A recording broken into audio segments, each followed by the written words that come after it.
मित्र हो नमस्कार. आपल्याकडे एक छान उदाहरण सांगितलं जातं, म्हणजे भारतीय संस्कृतीतली कुटुंब व्यवस्था कशी आहे आणि विदेशातली कुटुंब व्यवस्था कशी आहे याच्यासाठी एक गमतीशीर उदाहरण सांगितलं जातं. मग विदेशामध्ये काय होतं म्हणे, की लग्न होतात, मुलं होतात, माणसं घटस्फोट घेतात. मग घटस्फोटीत घेतलेला पुरुष दुसऱ्या स्त्रीसोबत लग्न करतो, घटस्फोट घेतलेली स्त्री दुसऱ्या पुरुषासोबत लग्न करते आणि मग त्यांची मुलं असतात. त्याचं पोझिशन कधी बायकोकडे जातं, कधी मुलं नवऱ्याकडे जातं. त्या पोझिशनवरूनही बरेच चर्चा असते. मग लग्न झाल्यावर सुद्धा पुरुषाची मुलं, स्त्रीची मुलं अशी एकत्र राहत असतात आणि यातून एक विनोद निर्माण होतो आणि जो आपण भारतीयांनी तो विनोद तयार केलाय.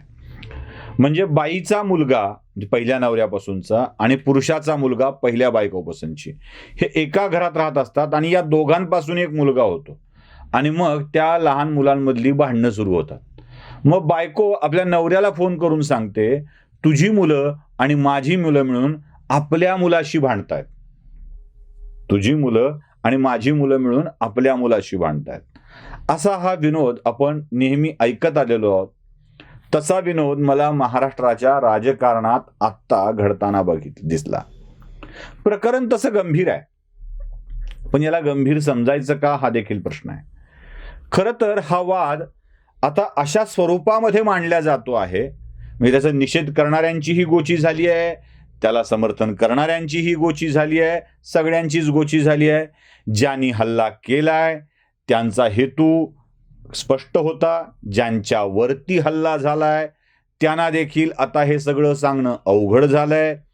ज्यांच्यावरती हल्ला झालाय त्यांना समर्थन करणाऱ्यांची गोची झाली आहे, ज्यांनी हल्ला केलाय त्यांना विरोध करतानाही त्यांची गोची झाली आहे. असं हे सगळं प्रकरण आहे. प्रकरण तुम्हा सगळ्यांना चांगलं ठाऊक आहे. गिरीश कुबेर लोकसत्ताचे संपादक.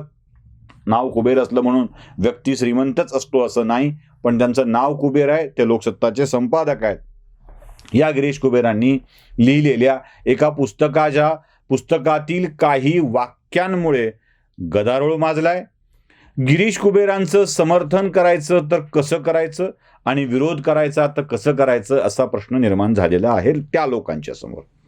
गिरीश कुबेरांच्या कोणत्याही लेखाचं मी समर्थन कधीच केलेलं नाही आहे, त्यामुळं गिरीश कुबेरांचं समर्थन करण्याचा आयुष्यभर प्रश्न येत नाही. तसं आम्ही कोणत्याही हल्ल्याचं समर्थन करत नाही, कारण हल्ला करणं हीच मुळात वृत्ती चूक आहे, त्यामुळे तोही होऊ नये. गिरीश कुबेरांचं समर्थन करण्याचा प्रश्न येत नाही, आम्ही दोघांचंही समर्थन करत नाही, दोघांचाही निषेधच. जरा बघूया प्रकरण काय आहे. गिरीश कुबेर हे सातत्यानं उजव्या विचारसरणीच्या विरोधात लिहिणारे व्यक्ती, अगदी पवारांच्या जवळचे, लाडके, शरद पवार आणि गटाचे अत्यंत लाडके संपादक, सांभाळलं वगैरे असं काही म्हणता येऊ शकेल, पण लाडके संपादक आहेत. या गिरीश कुबेरांनी एक पुस्तक लिहिलं आणि त्याला अनरिटन असं नाव दिलं. अरे कसं असू शकतं? लिहिलंय तर लिहिलंय, रिटनच आहे ते. अनरिटन कसं असू शकतं? अलिखित पुस्तक कसं असू शकतं? लिहिलंय, छापलंय, एक अलिखित इतिहास त्यांनी मांडला आणि त्या पुस्तकात त्यांच्या सवयीप्रमाणे त्यांनी काही मुक्ताफळं उधळली. अर्थात कुबेर आणि कंपू हा ब्रिगेडी विचारवंताप्रमाणेच आपले विचार थोपवणार आहे. अगदी काहीही म्हणता येऊ शकतं. जसं ते श्रीमंत कोकाटेंनी एक नवा इतिहास विद्रोही साहित्य संमेलनात मांडला की नाशिक ही भूमी शूर्पणखेची आणि शूर्पणखा एक देवता होती. चला ओके, ते विनोद आता ऐकायची आणि हसायची सवय झालेली आहे, त्यामुळे त्यावर मी फारसं बोलत नाही. पण गिरीश कुबेरांना असा इतिहास लिहिताना बऱ्याच वेळेला काही लहर येते. आता कुबेरांनी इतिहास लिहून टाकला आणि त्यातल्या काही वाक्यांवरती ब्रिगेडी मंडळींचा आक्षेप होता. आता ब्रिगेडी ही पवारांचे लाडके, कुबेरही पवारांचे लाडके. आतापर्यंत याच विचारधारेची बाजू घेऊन ब्रिगेडी विचारसरणीची बाजू घेऊन कुबेर उजव्या विचारसरणीला ठोकत आलेले आहेत. म्हणजे कुबेरांची लेखणी चालली आहे ती उजव्या विचारसरणीला ठोकण्यासाठीच चाललेली आहे. आता पवारांच्या दोन्हीही लाडक्यांनी, म्हणजे पवारांच्या ब्रिगेडी लाडक्यांनी पवारांच्या वर्तमानपत्रातील लाडक्याला अंगावर शाई फेकल्यानं गजब माजला. आता यावर काय प्रतिक्रिया आपण द्यावी हा प्रश्न आपल्या मनामध्ये पडतो. शरद पवारांनी निषेध व्यक्त करून टाकला, असे हल्ले व्हायला नकोत असं म्हटलं. संजय राऊतांनी शरद पवारांच्या पुढे जात थोडंसं एक पाऊल पुढे असं म्हणत निषेध तर व्यक्त केलाच केला, पण चक्क कुबेरांनाच दम भरून टाकला. ते म्हणाले की जरा लिहिताना काळजी घेतली पाहिजे, अशा हल्ल्याचा आम्ही निषेध करतो, पण कुबेरांसारखानी लिखाण करताना जरा काळजी घेतली पाहिजे. आता राऊत निषेध करतायत का दम भरतायत, काय करतायत कळलं नाही. अमोल मिटकरी एक नवीन इतिहास तज्ज्ञ, त्या अमोल मिटकरींनी देखील या प्रकरणामध्ये बरीच विधानं करून टाकलेली आहेत. आता ते काय बोललेत हे तुम्ही एकदा तुमच्या तोंडून ऐका. कुबेर यांना ते पुस्तक लिहून साध्य काय करायचं होतं. मी स्वतः मागच्या अधिवेशनामध्ये पावसाळी अधिवेशनामध्ये माननीय मुख्यमंत्री यांना पत्राद्वारे कळवलं होतं की यांनी आक्षेपार्ह मजूर वगळवावा.